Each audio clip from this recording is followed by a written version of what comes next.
Je suis Denise Nyakero, la cadette d'une famille de 8 enfants, dont 4 filles et 4 garçons. Je suis orpheline de père et de mère depuis l'âge de 9 mois. Je ne les ai pas connus. J'ai étudié un peu à Kamina et à Kinshasa, au lycée Tobongisa, là où je fais la coupe et couture. Ensuite, je suis allée en Belgique à l'âge de 18 ans. Et là, j'ai connu mon mari quelques années après. Nous avons vécu en Belgique depuis toujours, donc à Leuven, entre autres à Bruxelles. Je l'ai rencontré, il était déjà fils d'opposant.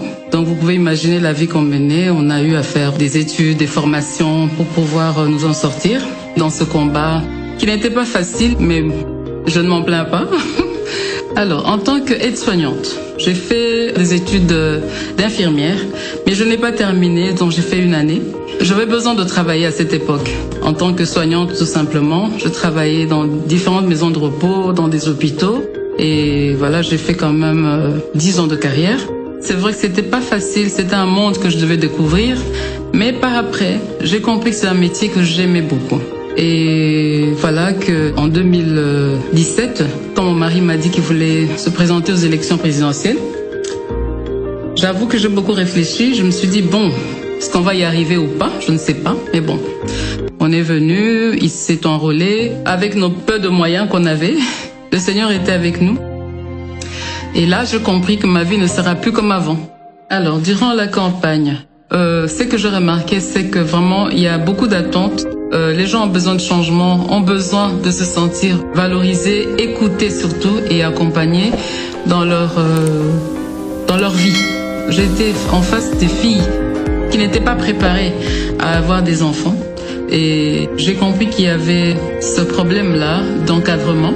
J'ai vu des enfants qui ne vont pas à l'école, dont les parents, plutôt les mamans, parce que j'ai pas eu à discuter beaucoup avec des hommes, qui me disent que les enfants ne savent pas aller à l'école.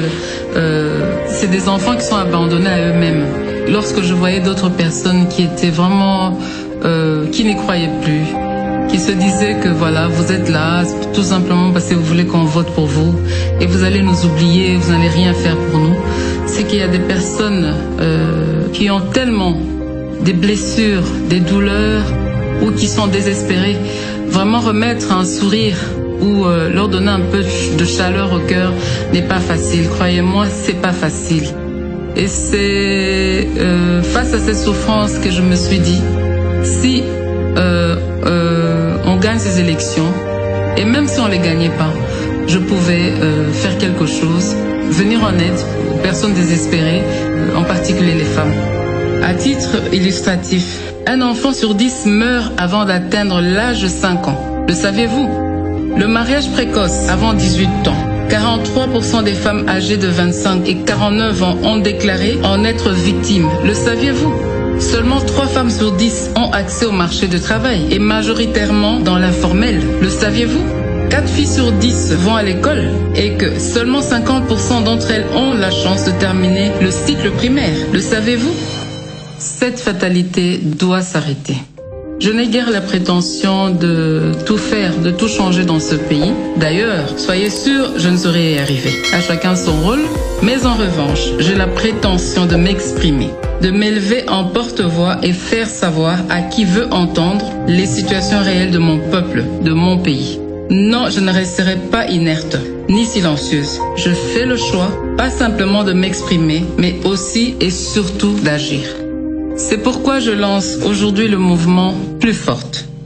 Plus Forte se veut avant tout d'éveiller les consciences des filles et femmes congolaises, de les accompagner dans l'amélioration de leurs conditions de vie ainsi que leur situation actuelle. Ce mouvement repose sur 4 piliers. L'éducation. La génération 2030 est celle d'adolescence d'aujourd'hui. Pour ce faire, je crois qu'il nous faut plus d'investissement dans leur éducation en vue de prévenir le mariage et les grossesses précoces.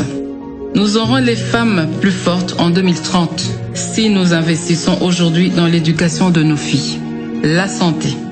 En tant que prestataire de santé et mère, je n'aimerais pas voir une femme mourir en donnant la vie pour des causes qui sont évitables. Je rêve d'une génération de femmes plus fortes, capables de planifier les naissances et de contribuer efficacement au développement de ce beau pays. Je voudrais contribuer à soulager les souffrances des drépanocytaires à travers une bonne prise en charge. Les violences basées sur le genre. Nous avons l'obligation de restaurer la dignité des femmes congolaises en vue de leur pleine participation à la consolidation de la paix et la reconstruction de la nation. Un système de protection sociale devrait permettre d'assurer la prévention et une prise en charge des victimes. Le développement des centres d'accompagnement des femmes et des filles victimes devait être une de nos priorités. L'autonomisation.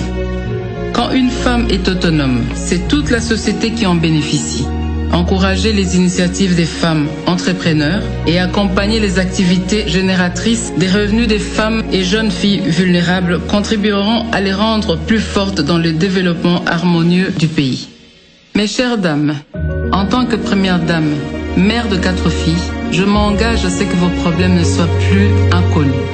Je m'engage à être la porte-parole de vos différentes causes. Et j'invite donc toutes les couches de la population, toutes les classes sociales à se joindre à moi pour que, ensemble, avec amour, nous puissions écrire l'histoire de notre pays et façonner la femme congolaise de demain. C'est au travers de l'effort collectif que la saveur du résultat est agréablement ressentie. Ce sera donc avec l'adhésion de tous et de chacun que nous pourrons prétendre être d'un apport réel au changement attendu avec des femmes congolaises plus fortes. Ensemble, plus fortes.